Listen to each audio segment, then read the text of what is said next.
Good morning, everybody, or afternoon, I should say. My time machine works, so it's still morning for me. It's a little confusing for everybody. Thank you all so much for being here for this very special luncheon for the release of Climate Change Reconsidered II, Physical Science by the Nongovernmental International Panel on Climate Change, or NIPCC. My name is Jim Lakely. I'm the Director of Communications at the Heartland Institute, and we are a free market think tank based here in Chicago. And for 29 years, we've worked to discover, develop, and promote free market solutions to social and economic problems in a very diverse field of domestic policy issues, including budgets and taxes, education, healthcare, finance, insurance, and real estate, technology, legal affairs, and of course, what we're here to talk about today, the environment. As you could hear from that, environment is really just a part of what the Heartland Institute does as an organization, but that work has established a global reputation for us, for the Heartland Institute and for NIPCC, for that matter. The Economist magazine last year identified the Heartland Institute as, quote, the world's most prominent think tank, promoting skepticism about man-caused climate change. And thank you. We're very proud of that description, and it's earned by years and years of hard work and sometimes lonely work on many projects with hundreds of scientists from across the globe, including some that are here in the audience today, and for a hosting of 8 successful international conferences on climate change since 2008. Our work with NIPCC on Climate Change Reconsidered II, Physical Science is just the latest manifestation of that work, and we're very proud to stand here with them today to help present the findings. And in fact, this report is already getting some good media attention. Later, in the middle of this luncheon, Joe Bast and Willie Soon will be heading over to the Fox News studio here in Chicago to tape, to tape an interview that will be featured on Special Report with Brett Baird tonight, watched by, what, 1.8 million people. So we're very, very excited about that. As I alluded to, speaking today will be Joe Bast of the Heartland Institute, our president here, followed by 3 accomplished climate scientists, Craig Idso, who is the founder and chairman of the Center for the Study of Carbon Dioxide and Global Change, Dr. Fred Singer, who is an atmospheric and space physicist, professor emeritus of environmental science at the University of Virginia, and founder of the Science and Environmental Policy Project, also known as Sept, and also the great Dr. Willie Soon, the great and brave Dr. Willie Soon. He is an astrophysicist. He is a geoscientist, and he's one of the leading researchers in the world on how solar activity affects the climate. Fuller details about all of these distinguished gentlemen can be found in the biographies that I believe are on our tables, on your tables here right there, and also on the back table of a wealth of information that we've done on climate. And with that, I'd like to bring up our president, Joseph Bast. Thanks, Jim. Hello, everybody. Good morning. Are we feeling good? Yes. You guys attend too many events. Shall we all stand up and do jumping jacks for a couple of minutes?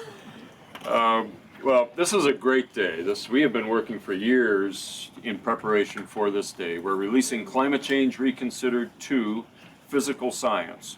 The title is kind of unusual because this is the second major report in a series, so that's why it's called number 2, and it comes in 2 parts. So the first part is on physical science, the second part is going to be on impacts, adaptation, and vulnerability. These 2 reports track the reports that the NIPCC produces, the United Nations organization, the Intergovernmental Panel on Climate Change. The 3 speakers that we have with us are 3 of 47 scientists who participated in writing this report. Scientists from 15 different countries. Among those 47, they have published thousands, literally thousands of times in the peer-reviewed literature. The book itself contains references to several thousand peer-reviewed articles. And Craig Idso, one of the gentlemen that you're going to hear from, conducted the peer review for this book. So it's been twice or maybe 3 times peer-reviewed. And I think the result is an exceptionally high standard of quality for the research that's included. Global warming is an amazing issue. It's a science issue, but it's much more than just a science issue. Even as a science issue, it's highly unusual because in science, most scientists bear the badge of being a skeptic with honor. Skepticism is what science is about. Don't trust authority, test. The guys at NASA used to have a sign up that said, what is it? We trust in God, everyone else bring data. Okay? That's what science is really about. And the global warming debate, almost from the start, has been very different from that. It's been appeals to authority. It's essentially saying individual scientists aren't smart enough to figure this out. You got to believe a committee or a commission or an advocacy group. And the IPCC has emerged as the most prominent advocacy group. The mission of the IPCC is to find a justification for the United Nations to do something about global warming. And this is the organization to which we're going to trust the science on such a controversial issue. It was a very poor choice. A second part of the global warming debate is it's a social movement. So it's not really a science debate for probably 99% of folks. It's a social issue. It falls out of the liberal narrative of what's wrong with the world today. If you believe that capitalism destroys the climate, if you think it's unfair, if you think it hurts low-income people, and somebody comes up to you and says, you know, capitalism is causing global warming, it's destroying the atmosphere, you're going to say, yeah, I believe that. I believe that. That fits. You're not a scientist. You haven't looked at the data. You don't know, but you believe in global warming. Because prominent politicians believe in global warming. Scientists believe in global warming. Every time you turn on the TV, you're going to see a documentary film that says global warming is a problem. And you're going to believe the images. You're going to see melting ice caps, and you're going to see polar bears stranded out there in the water, and you're going to say, well, this is evidence, right? This is evidence of global warming. And of course it isn't. It's anecdotes. Global warming takes place all the time. So does global cooling. Has happened way before human impact could possibly have been responsible for it. But it's a social movement. It's an article of faith for millions of people that has little or nothing to do with the science. And finally, it's an economic issue. When global warming first came on the scene, the PR departments of major corporations said, okay, this is the next big green initiative, the next big environmental initiative. Our company wants to paint itself green. Our surveys show that customers want us to be environmentally responsible. They want to know that we're doing something to reduce our negative impact on the environment. So all the major publicly held corporations in the world have issued statements saying, we believe in global warming. We think it's a problem. We want to be part of the solution, not part of the problem.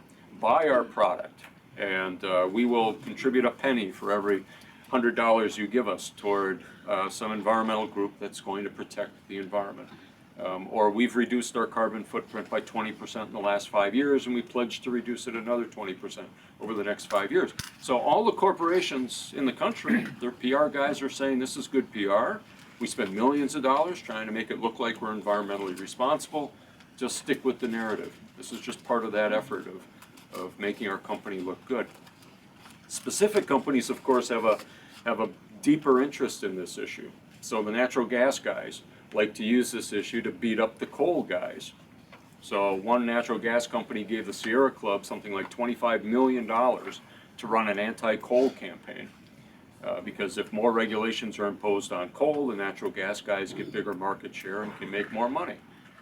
Here in Illinois, we have Exelon, our utility. It's the biggest nuclear power utility in the country. So we get these full-page ads in the Chicago Tribune saying that nuclear power is good for the environment, it's zero emission, shouldn't we be proud of nuclear power? This is just self-serving. This is what economists call rent-seeking, taking advantage of government regulations and policies in order to make money. So what does the media do? Well, media, they're not scientists. Most of them never took a science course in school, much less an economics course, right? So they follow the tide of public opinion. They reprint the news releases from all the environmental groups. And I think they noticed that full-page ad from Exelon, and they would like to see another full-page ad from Exelon next week and next month. So they have a financial stake in keeping this public issue going. So amidst all of this, where is skepticism? Where is real science? Where are the people who are willing to speak truth to power?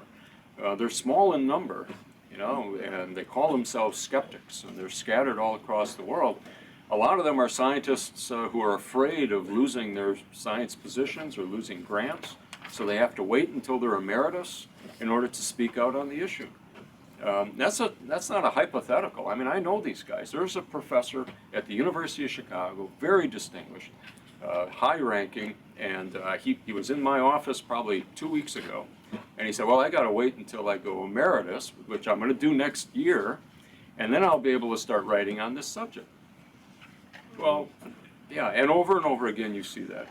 Young academics, their careers are put at risk if they're willing to speak out on this issue. It's a money issue, it's tenure, it's you got to publish or perish, and if you're not publishing in sync with what the editors of the major journals want you to say, you're not going to get published, and you're going to lose that tenure review, and it's going to cripple your career. So there's a small group of very courageous scientists. I've been very proud to be able to work with these guys over the course of the last 10 or 15 years. Absolutely fearless, absolutely brilliant. I think they're the leading lights of their generation, and 3 of them are with us here today. Before I hand it off to Craig Idso, who is going to be the first of the 3 to speak, I'm going to ask you to do just one thing. Make an effort to understand global warming. Don't just believe in it, understand it. There's a big difference. And as you're listening to these guys, think about it, and think about what they're teaching you, what the science is. And don't just knee-jerk believe anything that they say or anything that I say or anything anybody else says. So please enjoy Craig Idso, and thanks again for being here. Craig?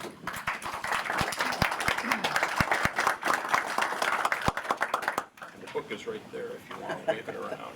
All right. All right, so this is it. I recommend the online version. Very big. You named the baby. The baby. That's right. That's right. Well, good afternoon. I'm happy to be here today. First off, I would like to thank the Heartland Institute, in particular Joe and Diane Bast and Sam Karnick, who we've worked closely with on this project over the past few years, and especially close the past few weeks and months.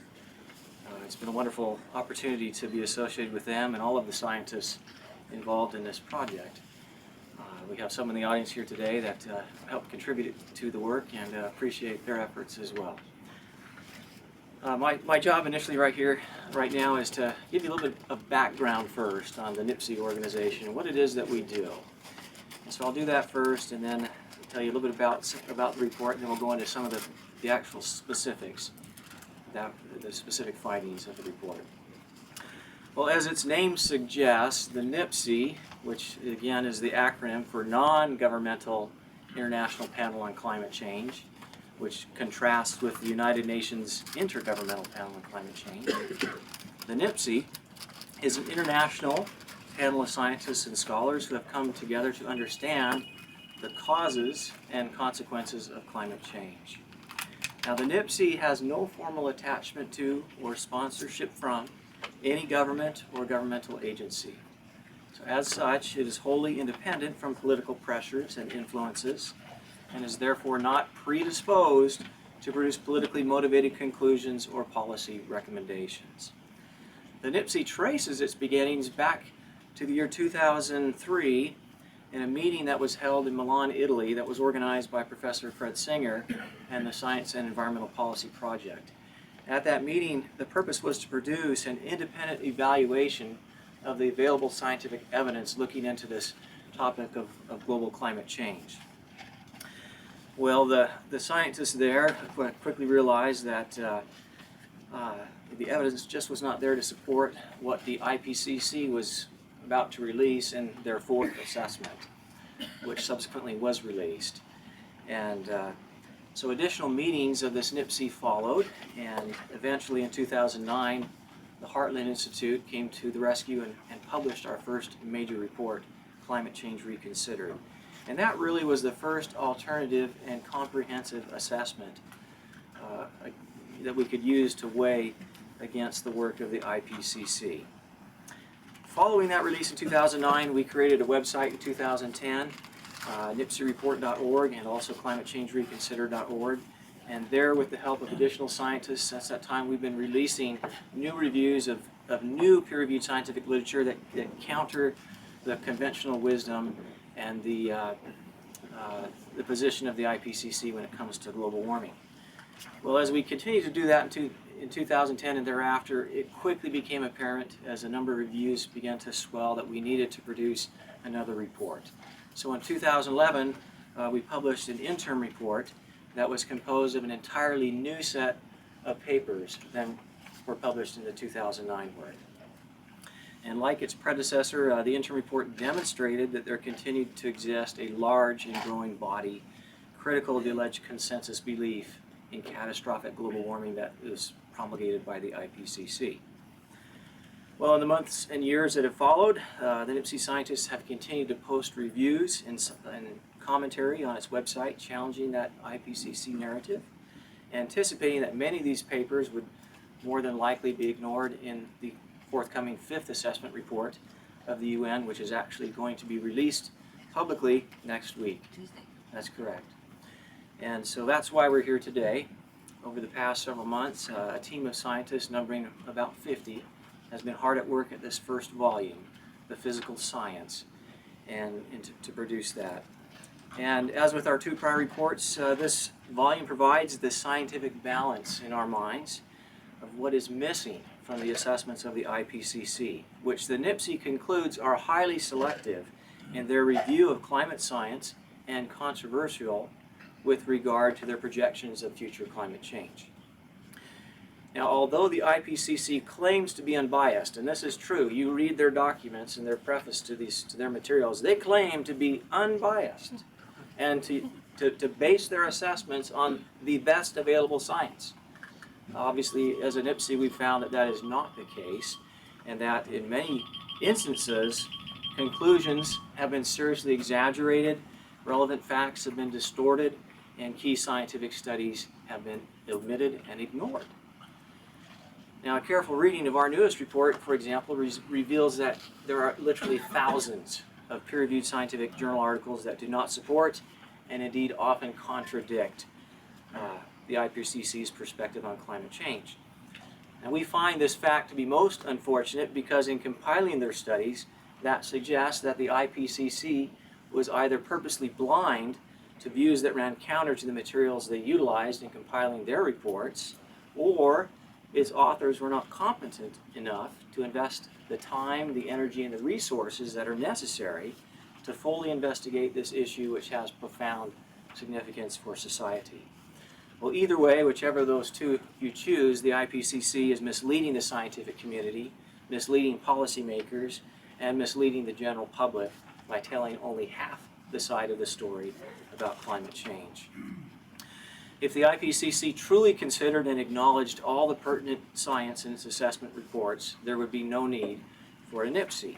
Until such time, however, the NIPCC will continue to inject some balance into the scientific debate by finding and reporting the scientific research that the IPCC overlooks. Well, focusing on our current report now, much of our current report deals with natural climate processes or variability.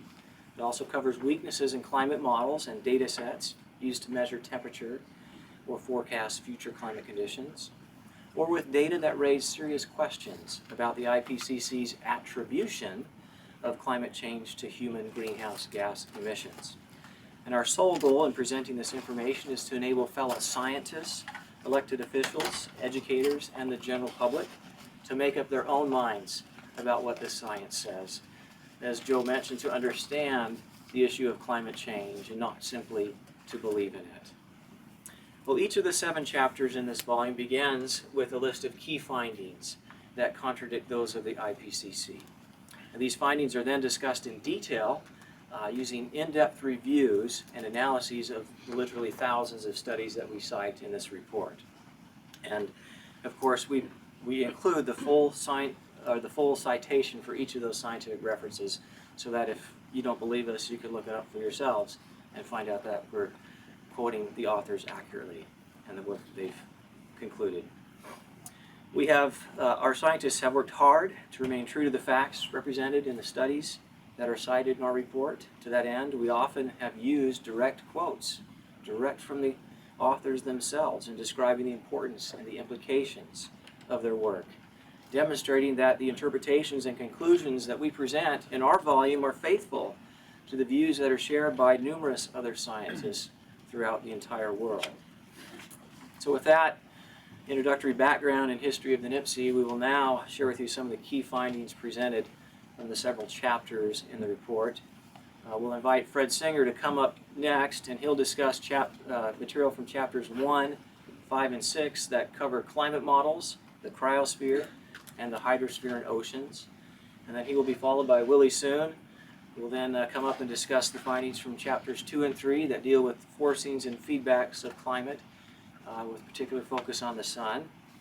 And then finally, I will return to conclude to discuss some thoughts from chapters 4 and 7 dealing with global temperature and extreme weather. And then after that, we'll open for questions as time permits. So, Fred, come on up. Actually, due to the schedule, we're going to ask Willie to speak first. No problem. Tackle Fred. Don't let him approach the. Thanks. I guess Willie's going to go first. Willie's going to go first today. So thanks everyone for coming. I just have 8 brief minutes to explain a little bit to you on what we have done, and then I guess I'll just skip all this formality of thanking everybody, but I do have to say that Heartland Institute and Craig Idso and Fred Singer and Professor Bob Carter deserve a really big hand of applause. Because this sort of effort could never happen if we don't really work very, very hard on this topic. And they have been working so hard on this for so many months now. And I'm extremely proud to be able to help out by just contributing small chapters. Even that is largely written by him. I'm just adding here and there new materials and so on and so forth. So really big kudos to them. To summarize my thought on solar forcing chapter and even the forcing and feedback chapter, I think I'll just give you 2 very simple example that I think is very symptomatic. It shows you what is wrong, and maybe 3 of what is wrong with the IPCC AR5 report in very sharp contrast to what we have in that baby. Yes, this big book. Huge difference. The big difference is, number 1, let's say solar forcing chapter. In IPCC, it's covered in chapter 8. For us, it's chapter 3. If you look in chapter 8, the author list, you ask yourself, this is a chapter to try to address question about the sun, how it affects the climate, correct? So can we reasonably ask, does IPCC have any expertise that have written or have any professional experience writing about the sun, especially in relevant to solar physics? Please flip this and tell everybody you know. Because if you look around the author list, you will find only one name that is remotely having some credibility. Her name is Blanca Mendoza from Mexico. And then if you allow me to be truthfully honest, and again, this is no fault of her, but I want to explain to you that even her, when she got nominated, is basically she got nominated by her husband, which again, you can tell that structurally this is somewhat flawed picture. Then I want to explain how IPCC has continuously, in fact, Fred will tell you the storyline about how this non-scientific conclusion is actually predetermined before the evidence. They never care about the evidence. They always say they care, but then ultimately you will see. It's all whistle words. Please, excuse me, this just doesn't smell good. So IPCC always say, you know what? The sun is important. It can affect the climate system in the past. But since about 1950, all of a sudden the sun doesn't work anymore. It cannot explain any of this because, human CO2 is just too powerful. By the way, no laughing. If this is true, I will actually hands down and worship IPCC in my temple. It's not true. One of the simple tricks they use is very typical. Give this football analogy. Let's start with the sun. The sun, let's consider the sun to be gorilla or King Kong in the climate, in the climate system. So sun is that one. Climate, I don't want to use Al Gore, let's use me because, just ridicule myself. I will be the CO2, okay? And then climate system, we consider this big football player from Chicago Bears, which is Refrigerator Perry. What the IPCC is telling you that the reason why the sun is not important compared to CO2 is because Willie Soon is so greedy, have gotten so much money from all this fossil fuel industry that he's so rich, he can afford a huge hamburger every night. He eats 10 hamburgers per day. He has gained so much weight, okay? So he getting fat. And therefore, he ought to be able to push Refrigerator Perry. Whereas the son, the King Kong is really somewhat bigger than Refrigerator Perry. He's on diet. He's taking only water, so he gained a little bit more weight. A little bit more, even if he drink 1,000, he's just not going to gain that much weight. And that is the argument, ladies and gentlemen. IPCC said because the son is on diet, the King Kong, he cannot push Refrigerator Perry. That's nonsense. And then really soon I can take Refrigerator Perry going up and down. You know that he's going to give me a kapow, right? So that's basically the story. The second story is that there is already a leak report, which I apologize because this is really not proper. But then in IPCC's sort of strategy, is, they play it dirty. This is not dirty in the sense that this thing is leaking everywhere. Everybody knows it now. There's a summary for policy report that came out. IPCC is a version that is about dated June 2013. I don't even have to look anywhere. And the solar story is, you roughly know. I happen to saw one of this that they claim. Again, the usual strategy is always be, oh, we are so conservative. We don't want to scare everybody. But guess what they put in there? They try to tell you that during a time called the Eemian Interglacial, which is a period roughly 130,000 to 110,000 years ago, that they say, well, we think that the globe has warmed by only 2 degrees Celsius. And guess what? Greenland ice sheet melted. Sea level rises by 5 meters, 15 feet or so. That's, by the way, Al Gore and Reverend Jim Hansen from NASA GIS has propounded such a view, with no scientific basis or whatsoever. And then they say, they hint. Earth now, because if we add more CO2, Fred and Craig Idso will explain to you, if you double the CO2, what sort of number we will get. IPCC say it's anything from 3 to 6 degrees Celsius. So imagine, 2 degrees Celsius, we're going to get 5 meters, 15 feet, 3 degrees. Not good news, if it's true. But the problem is that those are another one of those typical, so many times I have caught this. It's a typical example. They try to trick you. They compare Eemian to now. But the only problem is that is factually not comparable. Because during Eemian time, the Earth, by the way, we all know that the Earth going around the sun, right? The Earth orbit tends to be not so circular, so it's more elliptical. Even though the average energy coming from the sun is more or less the same, 120,000 years ago versus today, but the seasonal amplitude of the incoming radiation during 120,000 years ago is 230 watt per meter square. You double CO2, you're only going to get 4, okay? Whereas today, it's only 9 watt per meter square. Can you compare 120,000 years ago versus today? You see what I'm saying? This is the kind of typical example that I'm very, disgusted is the word. On IPCC, very, very typical example of how they pretend and use science as, the show that's saying that they are such a smart people, and then they really, really tell you all these foolish people that, all these deniers who refuse to actually follow the rules of science. We are the one, by the way.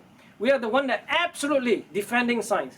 And Heartland Institute has really stood up for science all these years. And they're being attacked left and right. I really want to say that we really have to stand up for science, regardless of what the conclusion is. Once you politicize science, there is no hope for anything else. I'll stop there with my comment. Thank you.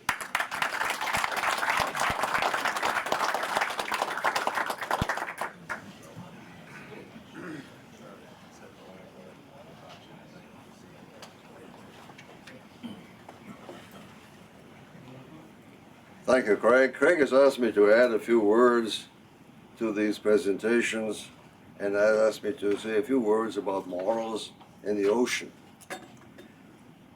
Ocean is a big place. Covers 71% of the earth.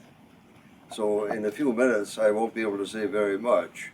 But let me touch on some highlights first about models.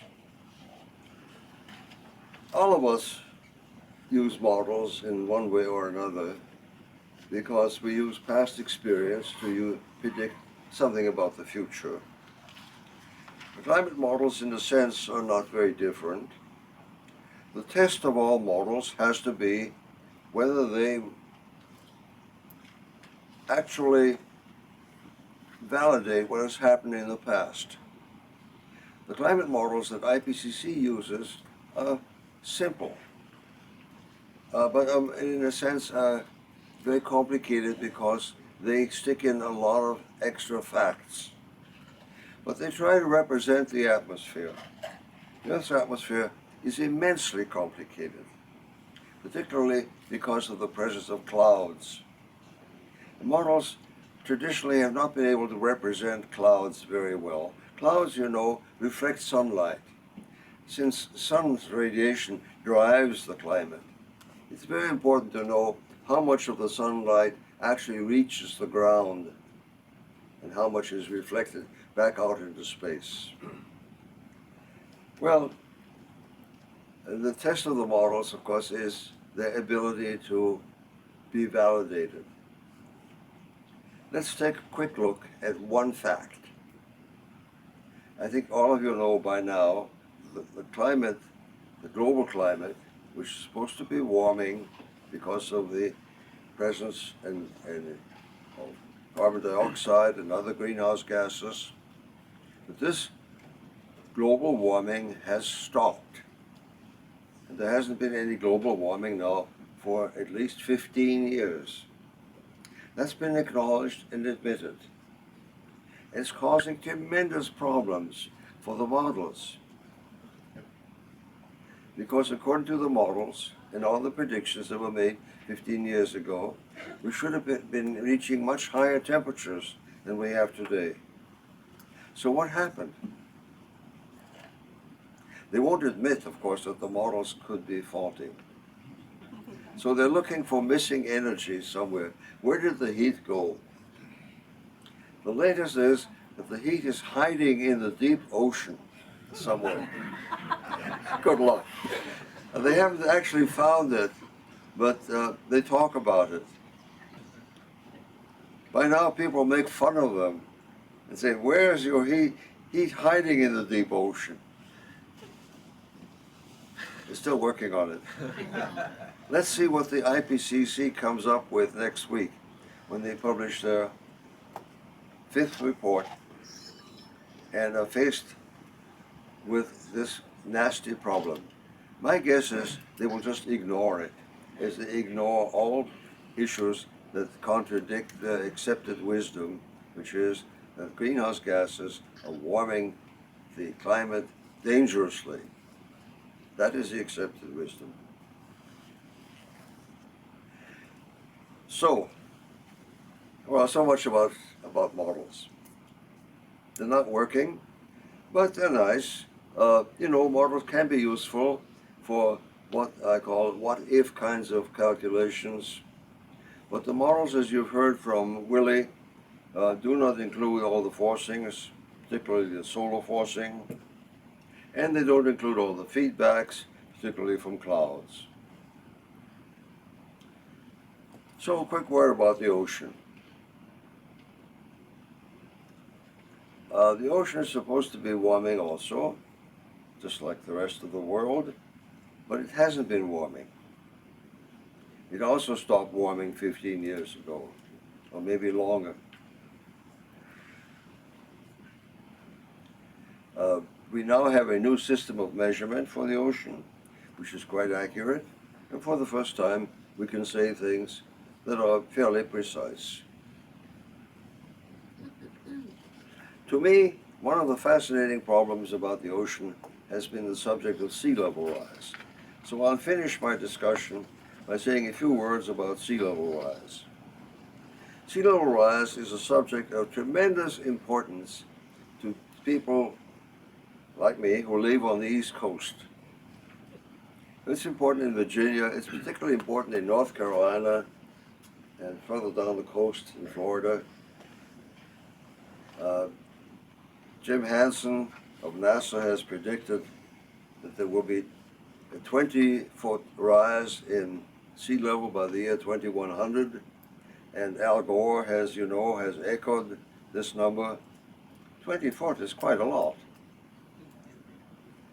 My own number is very modest, 7 inches. Willie's number, I think, is even less. We may discuss this point at another time. But in any case, there's a wide range of estimates as to what sea level is going to be like in the year 2100. In the meantime, don't worry, it really is not rising very fast. It's been rising, of course, in the past. Historically, sea level has risen 400 feet since the peak of the Ice Age. That was 18,000 years ago. And it's been rising at fairly rapid rates for a while there was still ice to be melted on the continents. The Great Lakes are what's left of the last Ice Age. Until fairly recently, that is 5,000 years ago, much of Canada and I suppose Wisconsin and Chicago was covered by a pretty thick shield of ice, which has now melted away. That's gone all into the ocean and has led to sea level rise. But when we look at the IPCC report, and I'm one of their reviewers, not that this is a particular distinguished position, I nominated myself for it and they accepted it, but they don't listen to me, so it doesn't really matter. And so I looked at the chapter on sea level rise to see what they predict. They predict now at least 2 feet by the year 2100. That's 1/10 of what Al Gore predicts. 2 feet is much, much more than 7 inches. Well, we're now in the 21st century, so another 6 inches maybe. Even so, the number is suspect.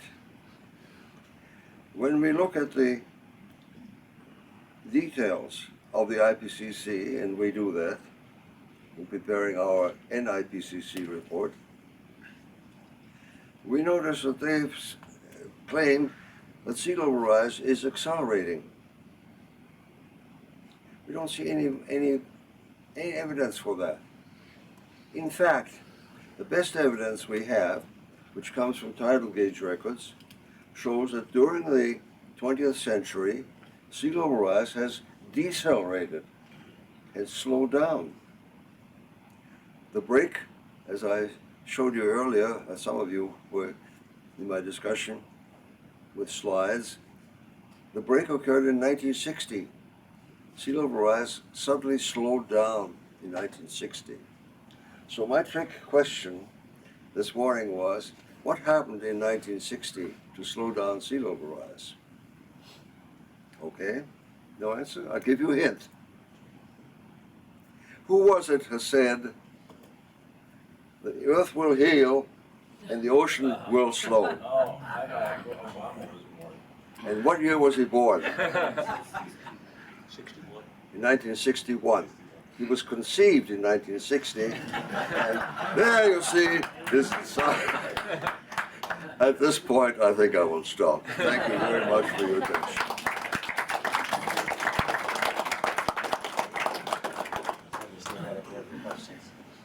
You want me to stay here? Yeah, there are questions afterwards.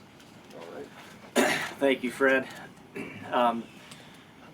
So the temperature chapter I'll talk a little bit about next. And here, the major claim that you hear all the time in the published literature and on the news and so forth is that temperatures right now are unprecedented in terms of warmth over the past 1 to 2 millennia, and also anthropogenic in origin, meaning that over the past 2 or 3 decades, the IPCC has considered that the influence due to CO2 is driving the majority of that increase in temperature. So that's the major claim on temperature, and our chapter goes through and dismantles this bit by bit all throughout, as well as several other related claims. And we basically conclude that the IPCC is ignoring a tremendous amount of real-world data. And of course, data always trumps model projections. So whereas they project it'll continue on and so forth, we look at the past and see, are their projections being met with real-world data right now?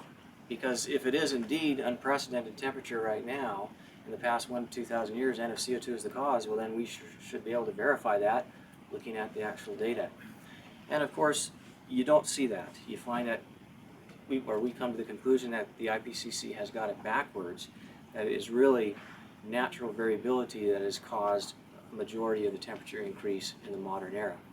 We also focus a lot on looking at the contamination that exists in these near-surface air temperature records that the IPCC point to as their proof and vindication of the models. And we show that there's been numerous studies that have concluded that as much as half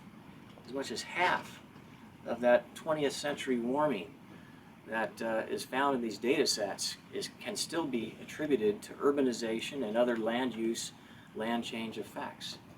That even after they've so-called removed all of these effects, they still exist in there.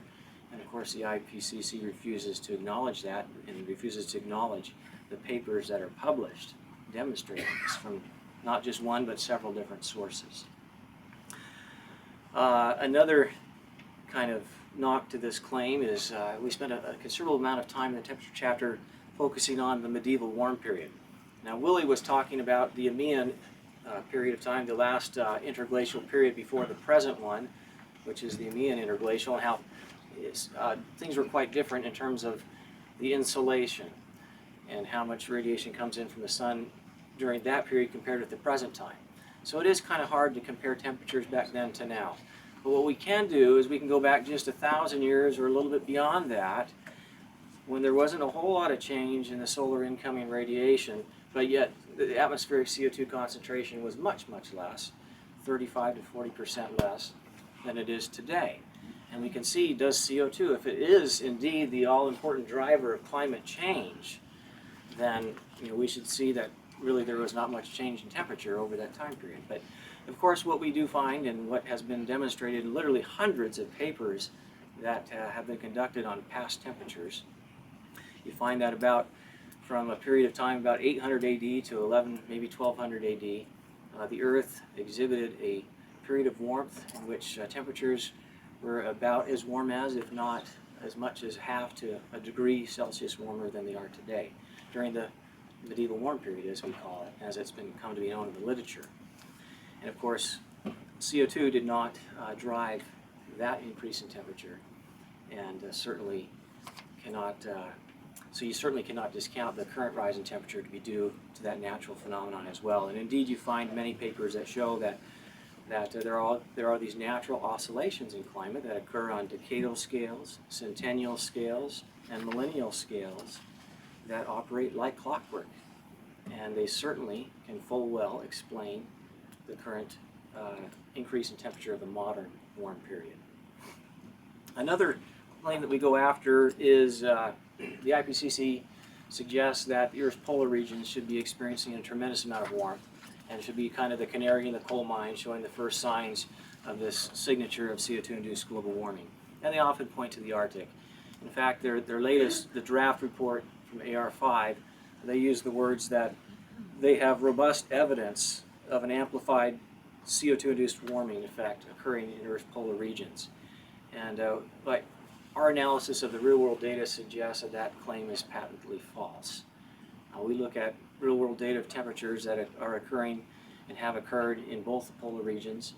Of course, you know that the Arctic is a bit warm. Its sea ice has melted quite a bit, but the temperatures now are no more different than what they were in the 1920s and 1930s before the buildup of CO2, the great modern buildup of CO2.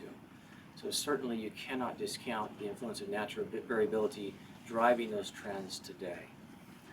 And of course with the Antarctic, we all know that temperatures there, since the satellites and we've been measuring them, basically show no change for the continent as a whole.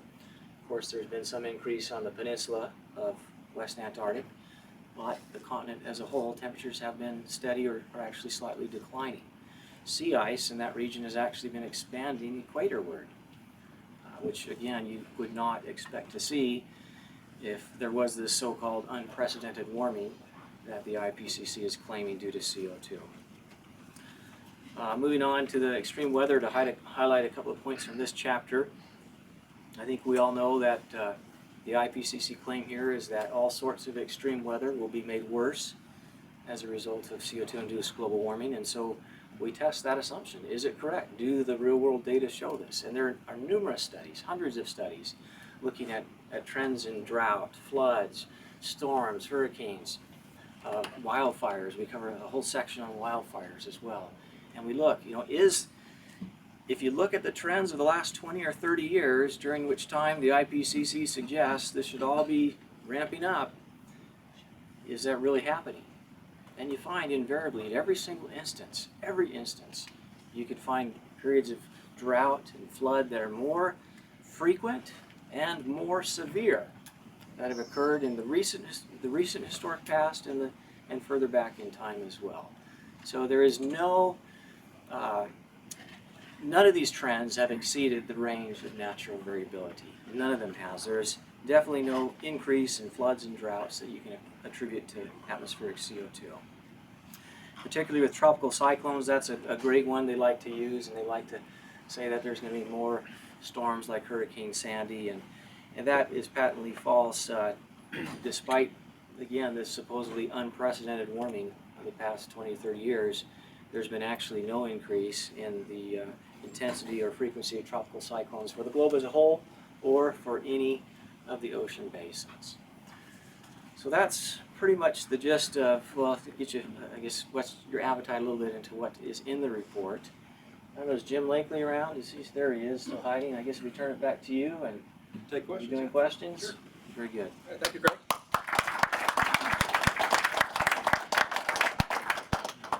All right, we'll just start taking questions. That easy, sir. Greg, a Yes. couple of months ago, there was a newspaper report about 97% of all the papers written recently verified the anthropological impact on weather change. And it included on that list you and Dr. Singer, supporters of that. Can you explain how that number came about and what they were talking about? Joe Bast is actually the one that best explains that. He's written a lot of rebuttals to it. But let me just say this, and I'll remind you right here. There are, I don't know how we're actually tallying it up and trying to figure out exactly how many individual references are in this volume, but I know it's in the thousands. And the reviews that we have here, I mean, these are studies that are citing data that counter the IPCC. So, how can that claim possibly be true? How can it be true that 97% of scientists support that position? Well, a lot of it is because the way they ask their questions. I think some of the questions there are, like, I know I did participate in one of these studies where they asked me, have you ever published anything in the scientific literature? And yes. Do you believe that there's climate change? Yes. But I can't remember the exact questions, but yes, there's climate change, but what is the cause? I mean, what is causing all of this to happen? And certainly, many studies suggest this. Now, a lot of our studies, it's interesting, some of them, the authors will actually themselves come out and say, well, this finding is in contradiction of the IPCC. But then others it's more veiled. The abstract might come out and say, well, global warming is a problem. Then they go into their study and find, oh, this isn't really happening. But then the model suggests it is, so it's going to be a problem still. So you might have these closet skeptics in there that in order to get published, you kind of have to beef it up a little bit and suggest the possibility that these things might happen. But certainly, this volume itself, it is an encyclopedia in nature. It's an encyclopedia of numerous scientists all throughout the world that really stands as a testament refuting that claim that only 3% of all scientists and scientific studies published are skeptic. Thank you. Greg? Yes. I love your book, The 55 Benefits of Enhanced CO2. And that position is, you want to take a volatile position against the media. I mean, that is just like unbelievable. But, I mean, it brings up really the very important point that all you ever hear about is doom and gloom, and there's no analysis about, well, what about the other side? What happens? Okay, we can we know there's gonna be some temperature increase, how much we're arguing about, okay? But, you know, what does this mean in terms of benefits? And I remember Dr. Avery in one of the previous things, he had cited that 40% or 35% of agricultural increased production is due entirely to the increase in CO2 content since the 30s. And I mean, I've read your book and I cite a lot of it in my paper that I get out because it's a really important point that people need to understand that this is a good thing, that carbon dioxide is increasing. So you guys talk about that at all in the report? Yeah, thanks for the great plug. Appreciate that. Oh, thank you for the great work. Thank you. What he's referring to is I did publish a book a little while ago with my father. Just to give you a little bit of background on myself, I grew up with this issue. My father was one of the very first scientists, along with Fred Singer, who back in the late 1970s is when he began to first publish articles in peer-reviewed scientific journals about this issue. And so I grew up with it in the home. He made it a part of our growing up to be involved in his experiments. And for many years, my father covered the physical science side of the issue, this hard science that we talk about in this volume. But then midway through his career, he kind of shifted and really went into discussing the biological impacts of rising CO2. You know, we all talk about what does CO2 do to the climate, but also, as you learned in 5th grade, CO2 is food for plants. You know, they need it. It's necessary in the process of photosynthesis. And so he started looking into, you know, what will it do for plant life as it continues to rise? The climate is much tenuous. You know, we don't know what it's going to do to the climate. But you can actually run experiments where you can raise the CO2 concentration on plants and find out what happens. And so that's what he did. He spent the majority of the rest of his career doing that. And I got to see and be a part and witness the tremendous growth benefits that CO2 proffers to these plants. And it's incredible. And so that actually is the focus of our next volume that will come out in the spring. The IPCC's Working Group 2 discusses the impacts, the adaptations, and vulnerability. And our next volume will cover that as well. We're going to have a chapter that deals with the impact on plants of rising CO2, which is very much positive. The impact on animals, there's the claim that animal species are going to be driven to extinction because temperatures rise so fast and furious that the plants can't migrate to these cooler regions of the globe fast enough that they're all going to die. So we devastate that hypothesis based on the literature as well. We also will talk about human health. Another great impact of rising temperatures is that actually people live longer as the temperatures are warmer. Fewer people die at the warmer edge of the temperature spectrum than they do at the colder edge. So look forward to that one coming out in the spring and go from there. Sure. Yeah. I've watched a lot of documentaries and read a lot of articles, you know, on it over the years.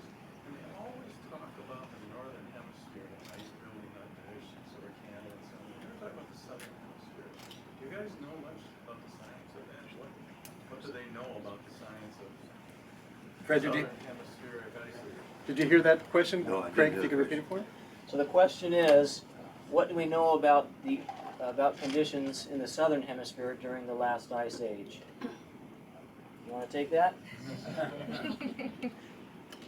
Well, it's a little difficult for me. I'm from the northern hemisphere, as again most of you are. However, we do have a colleague, Bob Carter, who is from the southern hemisphere, but I don't think he was around during the last ice age. He's almost my age. He's a professor, retired, from James Cook University in Queensland, Australia. So he will join us next week, I guess. Yeah. So I really I don't have much detail on this. I'll make a quick comment and we'll have Craig answer. It was much more vast in the northern hemisphere because of the land mass. That's the main reason. What I can tell you is that the Antarctic ice is quite old, about 25 million years old. It first started to form about 25 million years ago, and it's been getting progressively colder and bigger. One of the great puzzles that models have is that they predict that the Antarctic should be warming. You know, global warming, it's part of the globe. But the Antarctic is cooling. It's not warming. They haven't been able to explain that fact. It's one of the problems that the models have, how to explain what the real facts are about the Earth's temperature. The models simply don't validate. You have anything to say on that, Craig? Pretty much, it's just the landmass difference is really the reason for There it. was some buildup of South American and Andes glaciers, but most of that is so far north that it didn't have much. Okay. We have a question over here from Chris. I wonder if I could ask you not a natural science question, but an anthropological question. Okay, I'll try. Under what circumstances might more scientists publicly agree?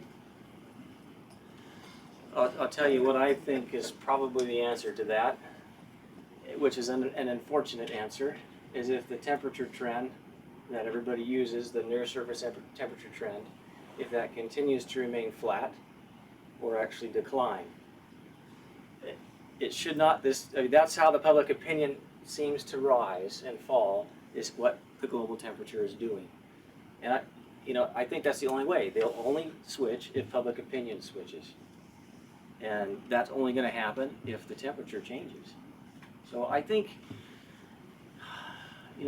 we really don't forecast in this book what temperatures are going to be like. We really don't. We have a little small section in the solar chapter where you can make some implications about what might be happening because of what is being suggested about current trends and solar indices. I know there have been several scientists that have published papers. We haven't really included those in this review because I think it's too early to make this speculate. It's still speculation that we're in for more of a grand solar minima, and that temperatures could get as cold as the Little Ice Age by 2030. I think it's too early, personally, I think it's too early to make that assessment, but it very well could be. And if the temperatures do continue to decline, it's going to become more and more evident that the models are just invalidated. We use a graphic in chapter, I think it's actually chapter 4, where we have plotted, this is a graphic from Roy Spencer, we use from him, from his congressional testimony, which shows all of the model projections from like 100 different models. I mean, some of you might have seen this graphic. It shows their temperature projection just increasing with time. And then it shows the actual data down here from the satellite. And you see that this distance between the projections is getting wider and wider. And the IPCC is very close to admitting that the models are wrong because they're feeling it. On that, just quick follow-up. Mathematicians aren't natural scientists and they're not social scientists. Aren't there some mathematicians who, perhaps out of their love for their subject matter, are going to be offended by what you guys describe as the distortion of these major system, long period predictive so-called models? It would be Steve McIntyre. Yeah, that's true. That's true, and they are out there. I think there's still such a great institutional hold upon scientists that, Joe mentioned that the scientist that he knew, he's just 1 year from retirement, but yet he's still not willing to come out. I think it's just too great. It must be. I don't know. I'm not in academia, but when I was in graduate school 20 years ago, back then it was still evident that if I wanted to go into academia, I would have to toe the line. There was no way I could get a job unless I did. So. Well, Steve Gorham? Professor Murray Salvi of Australia recently had some presentations in Europe, and his videos are online, and I think he basically postulated that atmospheric CO2 rise was a function of temperature over time, strongly intimating that the recent rise in CO2 was more natural than man-made. I wonder if either Dr. Singh or Dr. Idso has seen that film, and you might want to comment or not. Did you hear that question? Not completely, no. So the question was, is the current rise in CO2 natural or man-made? Well, Let's just I think start. it is man-made, but there are differences of opinion. Some people think that the rise in CO2 that's been observed during the past 100 years comes partly, at least partly, from the ocean. That used to be true before humans came on the scene in a sort of industrial sense. But I think since about 100 years, 150 years ago, the rise in CO2 has been primarily anthropogenic, primarily human. The ocean still plays a role. The ocean absorbs about half of the CO2 that's generated. So only about half of the CO2 that's put into the atmosphere every year remains there. The other half is absorbed in the ocean and partly in the biosphere also. The part that goes into the ocean is a little more complicated. I will discourse on it just very briefly, because it's really quite complicated and not really understood. The warm part of the ocean doesn't absorb as much, and the cold part of the ocean absorbs most of the CO2. So the absorption varies across the ocean and also varies from year to year.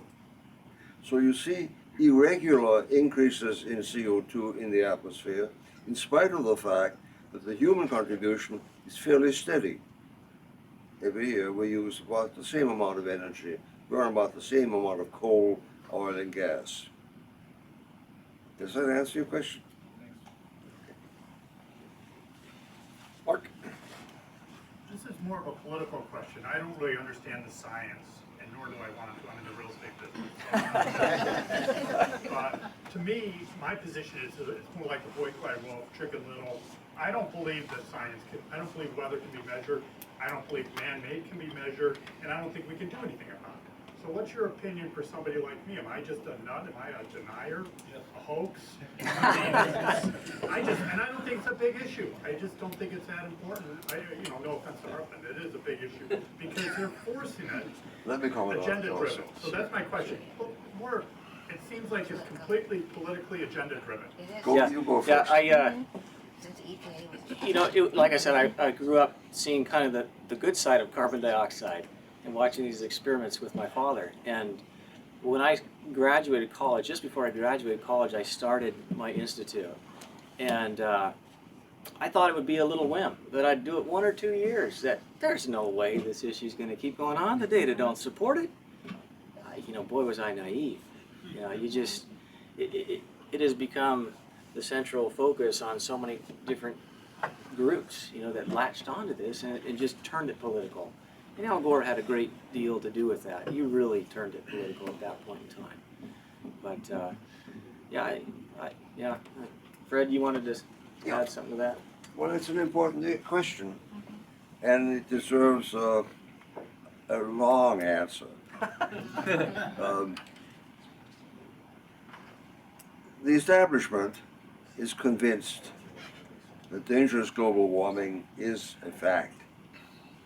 The IPCC has drummed it into them, the United Nations has drummed it into them. It's become folklore. Forget about Al Gore. He's an outlier. He's contrary. The question whether we can do something about it. The problem is, the short answer is really no. But the long answer is long. When you say we, you mean the United States. And the answer is certainly not, because by now we're no longer the leading nation of emitters. China is the leading nation. And there's no way that the EPA is going to control emissions of CO2 from China. In fact, the whole business of the EPA trying to control CO2 is kind of a joke. It would be a joke if it weren't so serious. It's serious because it's causing a tremendous economic damage. They're trying to control CO2 under the Clean Air Act. That's the law they're using. The Clean Air Act specifies, by law, that they must control every emitter of more than 250 tons per year. 250 tons of CO2 per year is what major office buildings put out. That means there are millions of emitters in the United States. There's no way the EPA can do that. So the EPA arbitrarily decided that they're going to control every emitter of more than 100,000 tons a year, roughly. They picked a number that gave them a convenient number of emitters so that their staff could handle it. They can't do that. They can't change the law arbitrarily. It has to be done by Congress. So they're in default of the law. Also, according to law, they have to set a national ambient air quality standard.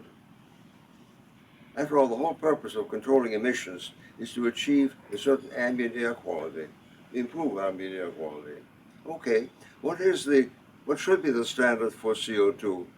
They don't know. So they haven't said it. They've ignored it. You can't ignore the law. Congress should call them on it. So, but why should we care?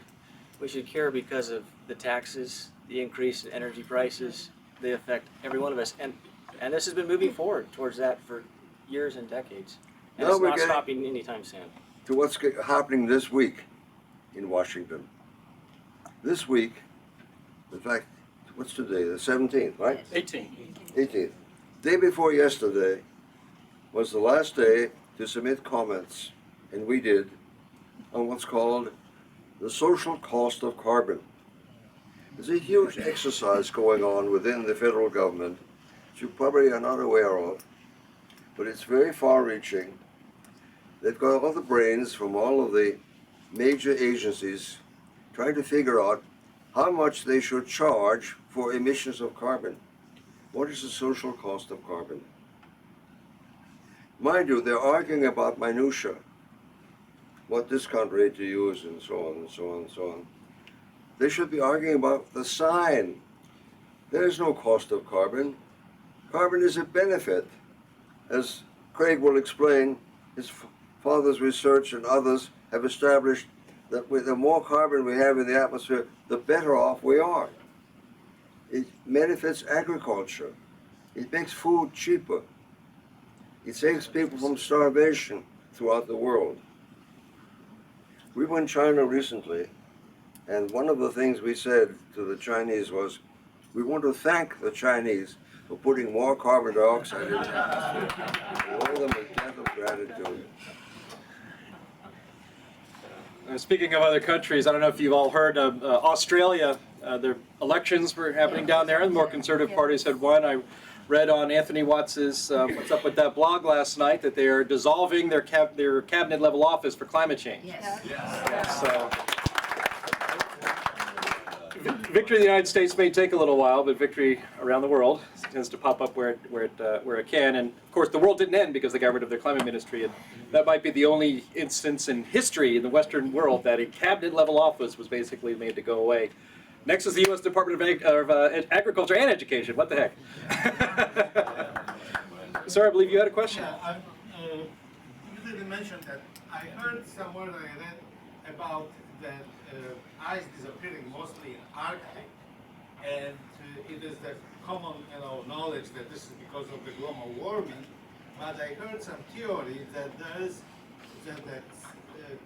size of the ice disappearing cannot be explained by the change of the temperature, and there's some scientific evidence that there is some methane coming from the bottom of the ground, and this is causing the ice disappearing. That this is some process that I think you mentioned that is cyclical for whatever the reason, and for whatever the reason within the last 20 or 30 years, for whatever is going under the ice, that methane is coming up and is warming the ice, and this is the reason of the ice disappearing. if you can tell me something. And another hypothesis as well is wind patterns. The wind patterns have caused a lot of that to shift and move around as well in different locations of the Arctic. Chapter 5 dealing with this is actually Bob Carter's section, so I don't have a whole lot to add to that. But I would like to say this. Some of you may be aware that just within the last year, the Arctic sea ice has increased by 60%, its extent, over right now for this time of year over what it was last year. Now that's a very important point to just note. Why? Because it shows you the range of natural variability, how great it can be and is in the Arctic. So when you're looking for a small year-to-year trend and influence due to CO2, how in the world do you expect to find it when you can have a 60% increase in Arctic ice in 1 year? Incredible. Heard that also. The source? Satellite data, yeah. Is it NCDC? I can't remember who's the actual source. Getting back to this methane, that's quite a good question. There's a grain of truth in this. There is methane in permafrost. There's a lot of methane in ocean sediments in the form of methane hydrates. The Japanese are now working on exploiting that as a source of energy. If they're successful, it is a tremendous source of energy for the world for the next few hundred years, at least. The question is, will it come out and disturb the climate? And I have a very simple way of dealing with this. If there were such a problem, we would have seen it by now, because we've had higher temperatures during the medieval climate optimum, when temperatures were higher than they are today, and nothing happened. So the idea is that this is a scare that's been put forward, a hypothesis. It's, it has some validity, but it's speculation. But there's no real evidence for it. And the evidence is rather against it, because we've had warmer periods and nothing has happened. Yeah? Yeah, I ran for school board in my community, and one of the things that they knew me for, I was one of 5, and I was the only one that said, I think we should include other evidence, because they were all about our new science wing evidence-based models, and I said, well, I think we should look at like William Happer and what he's doing over at Princeton, and the other scientist up at MIT, I can't remember his name, but he was on Lindsay. Dick Lindsay. Lindsay? Lincoln. Right, I think he was in an Inconvenient Truth or something. Anyway, and I had one of the guys that was running, one of the dads in the community, he kind of puffed up his chest and was like, I read all the IPCC reports and that everything looks wonderful, and and of course he's a physics major from Duke, so who am I? I'm not a scientist. And I said, I just think we need to consider how would you, in our own communities, what would you say to us to try and force this on? I know you all were in Wilmette, or somebody was in Wilmette on Monday. I missed that. Yeah, behind you there's Steve Gorham, I believe. Oh, thank you. I don't know how it was received, but this is my community. It was okay, but it's a tough question, because as the Al Blue representative said, he was very confident. All the scientific organizations in the world, all the major recognized ones, believe in the theory of man-made warming. That's very tough to counter. And he also said that You can just stick to the empirical But didn't I evidence. just hear today that Anthropogenic. anthropogenic CO2 is happening, and therefore it is warming? Well, still the CSIRO, the major Australian climate organization, unless that was the one that was canceled, has seized on the theory of man-made warming and developed for many years. So it's a very tough argument. You just got to stick to the empirical evidence, which is what the NIPCC is. I think maybe one way to do this, and this would be my suggestion, is you can't win the debate all at once. There is no silver bullet. There is none. It's just an accumulation of evidence, and no one is going to, unless you're, I guess, believing in consensus, no one's going to believe that this solves it either. I think the way to do it is you kind of administer by degrees. And that's kind of what we try to do with the NIPCC. Every single week we publish a mini review of 6 or 7 scientific papers that have come out. And we just really, very briefly, we kind of give a background on what the paper was about. We tell what was done, what was learned, and what it means. And you know, just administer some of those things by degrees, bring it up in conversation with them, and you know, what about this? And what do you think about? Look at this interesting paper, and it's just start the dialogue. I guess that's the way to it can at least start it, and go from there. That's what I've tried to They do. got into a school system and said, okay, let's, you know, teach this as part of the core curriculum. Why can't something like Heartland be, you know what I mean? That's true. We do need organizations to really make an effort in the schools. I completely agree there. It's beyond my scope, but I would love to see something like that happen. We are working on that.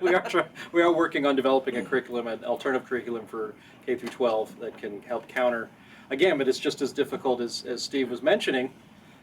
Getting schools to adopt that curriculum is the second part of the challenge. Adopting it, creating it, especially with using the work of NIPCC and other organizations, is really the easy part. The hard part is getting it adopted by school districts. You know, you have more success, I think, among homeschoolers and private schools. You know, but getting, you know, countering the indoctrination of man-made global warming is a long-term project. It's going to be very difficult. And I just also wanted to mention, as Craig had mentioned, you can subscribe to the NIPCC email newsletter that comes out every week, as he said, that has all of the latest data and the things that he finds. He puts it together. You can go to heartland.org/subscribe, and it's one of the things you can subscribe for there. And so we'll also send out an invitation or a link for you all to do that for everyone that's here, so that they can stay up to date on all the stuff that Craig is doing weekly. Bruno.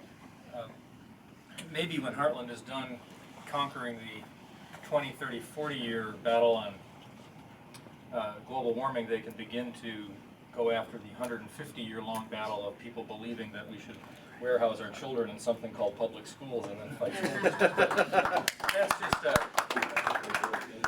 That's just an editorial comment. Specifically to your point, and I think this goes with the last question that was asked about how to slowly but surely win debates. Is there any benefit to questioning the peer review process? It's all something that we know we have to deal with because that's part of the scientific paradigm, but we also know that the inventor of the longitudinal clock was a self-made tinkerer. You know, that many billion-dollar companies passed on personal computers, and Steve Jobs built it in a garage. A couple of bicycle mechanics taught us how to fly before a government-funded aviation expert could. The whole process by which global warming has been sold and accepted can be undermined.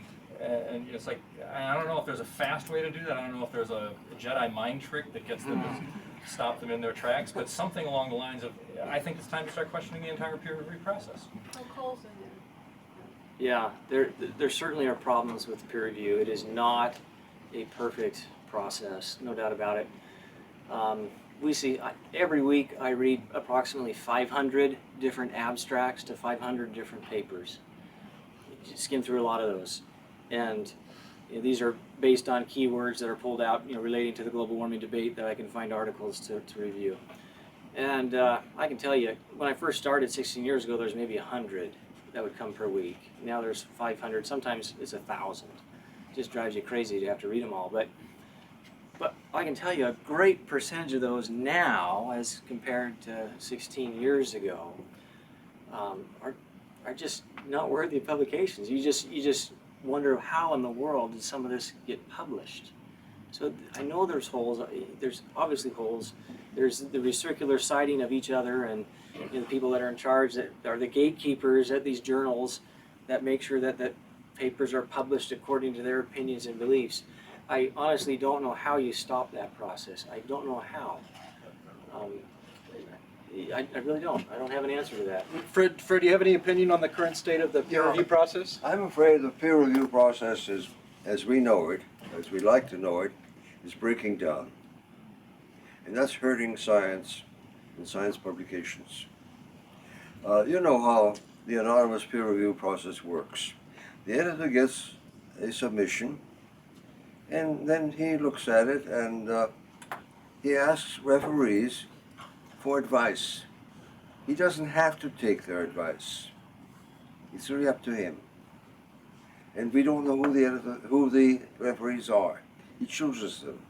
So the editor essentially has discretion. If he likes the paper and wants to publish it, he will choose certain referees. If he doesn't like the paper and doesn't want to publish it, he will choose other referees. That's the problem. And you, of course, know from the ClimateGate emails that there has been a concerted effort to subvert the peer review process, to keep people like Craig and Willie and myself from publishing papers in what are called respectable journals. Yeah. You know, just to comment on that, I won't ever submit to a journal, to some journals ever, because I know it's just a waste of my time. And I think maybe part of the answer, I guess, is what we're actually doing. We're going around the process and just trying to get the information directly to the public. And Now, this particular report, I'm often asked, is it peer reviewed? It's peer reviewed in the same way in which the IPCC report is peer reviewed. Every one of the papers that we examine and refer to is a peer reviewed paper from the literature. So it has been peer reviewed. In addition to this, Craig has been sending them out to other reviewers, so it's double peer reviewed. In order to catch any papers, important papers, we might have omitted. Yeah. We have time for 2 more questions. Jeff Berkowitz, and then you. Something that, if you think back to somewhat similar intellectual disputes in the last 30 or 40 years, you know, there was a major dispute in economics that started in the 60s and probably culminated in the 90s, to the point of sort of monetary economics versus Keynesian economics, simplifying a little bit. But eventually, the right, the intellectually sound studies prevailed, and it seems to me it did by, there were certain universities, namely the University of Chicago, that looked for what they viewed as just good economics, good theory, and where the theory matched up, where the empirical evidence matched up with the theory. And the University of Chicago then had satellites like UCLA and Rochester and so forth. And by sheer force of intellectual power, Milton Friedman and others that many people here know, they won. That is that Harvard, and didn't completely give them, that Harvard and Yale and Columbia that were much on the other side, and MIT, started gravitating toward the Chicago view. So I'm just wondering, is there anything similar here? Are there universities that are standing up for truth, for the empirical evidence? What does it really show? Are they being followed by satellites? And does that ultimately prevail? I don't think that's the case right now. I do not believe that there's, in the United States, particular universities that are actually standing up against us. We still are skeptics in the wilderness here in the United States. And that may change as the government position changes and those who hold the purse strings begins to change for the funding that goes down the line. But I don't see that happening for a long time. It'd be interesting to see what happens in Australia if with their political action, if things actually change there, and that may be the model for what happens here. The Russians and Chinese seem braver. Well, that is true. You know, when we went to China, you know, you would think that they'd be much more closed in their ability to express themselves. And I pointedly asked several of the Chinese that we interacted with when we were there, do you have the ability to speak freely in your science? And they were extremely adamant to me that they did. And I came away with the feeling that they have more academic freedom than we have here. I really did. One last question, Craig. That sort of segues into what they were asking. And given that I don't think there's a bigger issue that has more negative impact on the economy than this man-made global warming. You talk about energy and the costs. Why is there so much money flowing into studies that try to prove the man-made global warming and not the truth, when it has such an impact on major corporations, everything that runs this country and the world for them? And why, I don't understand why it's that hard to prove when the companies are so damaged by it. Yeah, you know, we wonder the same question. I think part of that, I did spend a year working for industry, and I think part of that answer is because you have this great big company or whatever companies that don't want to be a lightning rod. They all saw what happened to ExxonMobil early on in this debate. ExxonMobil stood up against it, and boy, were they vilified and crucified throughout the press.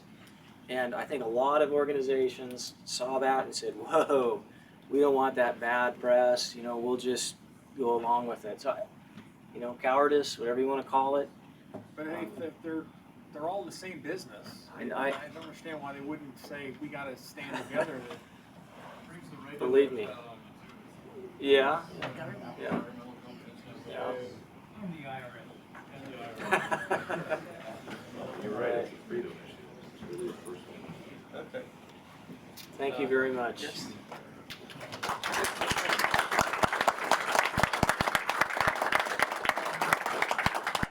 Thank you, Dr. Singer. Thank you, Dr. Idso. Thank you, Willie Soon, who has just